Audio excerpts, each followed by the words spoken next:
You can't go long without talking about the coronavirus these days. With the situation developing so fast, more and more of the world is going into mandatory or self-quarantine to stem the spread and protect others. All of our health and safety is obviously going to take priority, but I thought it was still worth talking about how the coronavirus pandemic is affecting various parts of Japanese popular culture.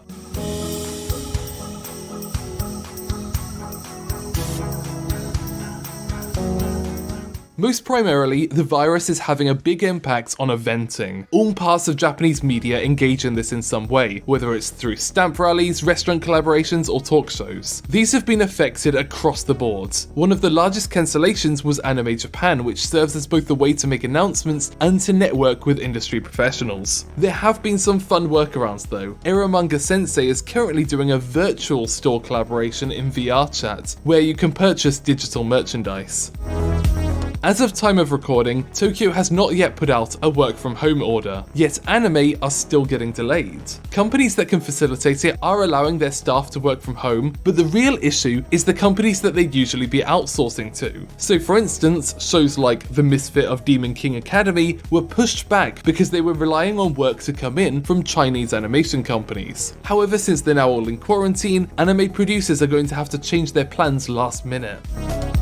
There are few entertainment industries that are going to take as much of a hit as the music industry. Those who rely on live events are going to be struggling when their plans for sold-out arenas end in last-minute cancellations. Personally, I was planning on going to a Final Fantasy XIV concert that was cancelled recently, but some have taken it particularly hard, like hip-hop group Bad Hop, who have turned to crowdfunding to try and recuperate some of the money they lost in planning an event that never went ahead.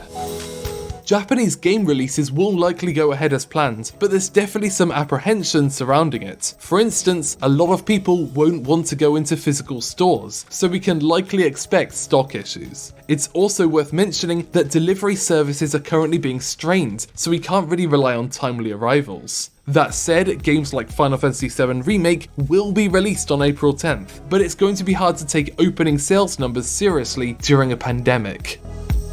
Unlike games, films really do rely on that initial burst of ticket sales. There's a lot of apprehension towards going to cinemas right now, and some have decided on only selling half the tickets as some form of social distancing between seats. So releases like the latest Precure movie have been pushed back, so that when it comes out properly, viewers will feel comfortable sitting in crowded theatres. This is true for many films, so I guess there'll be a lot to go and see when the coasts are clear again. Thanks for watching OTAQUEST in Japan, and feel free to subscribe to find out more about Japanese anime, games, fashion, music, and more.